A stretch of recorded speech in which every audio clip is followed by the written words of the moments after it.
उसी तरह आप सल्लल्लाहु अलैहि वसल्लम एक रात को जब निकले तो देखा कि कुछ लोग अंधेरे में बैठे हुए हैं। आप लोग उनके करीब गए, उनसे पूछा कि आप लोग कौन हैं? तो उन्होंने कहा कि हम कबीले खजरज के आदमी हैं। आप सल्लल्लाहु अलैहि वसल्लम ने पूछा कि क्या मैं थोड़ी देर आप लोगों के पास बैठ सकता हूं, कुछ बातें आप लोगों से करना चाहता हूं। उन्होंने कहा कि जरूर, आप बैठिए। आप सल्लल्लाहु अलैहि वसल्लम उनके साथ बैठे, उन्हें खुदा की तरफ बुलाया, उनके सामने इस्लाम को पेश किया, कुरान पाक की कुछ आयतें तिलावत की और उनसे कहा कि मैं खुदा का पैगंबर हूं, खुदा का रसूल हूं।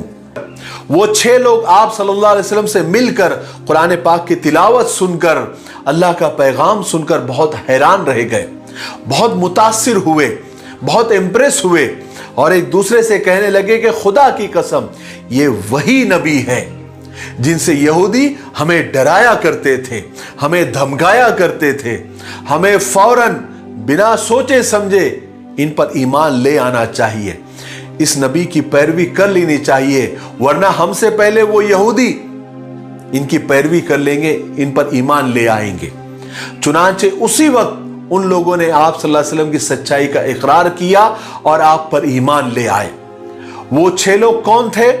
Abu Umama Asad bin जरारा, of bin Haris, Rafe बिन मलिक, कुतबा बिन आमिर, जाबिर बिन अब्दुल्ला और उकबा बिन आमिर नाबी थे। उन्होंने आप सल्लल्लाहु अलैहि वसल्लम से कहा कि हम अपने पीछे एक ऐसी कौम छोड़कर आए हैं जिनके अंदर ही आपस में इतनी दुश्मनियां, इतनी बुराइयां, इतनी लड़ाइयां हैं कि शायद किसी और कौम में होगी, मगर हो सकता है कि अल्लाह उन्हें आपकी बरकत से एक कर दे, उनमें इत्तेहाद पैदा कर दे, उनमें मोहब्बत पैदा कर दे।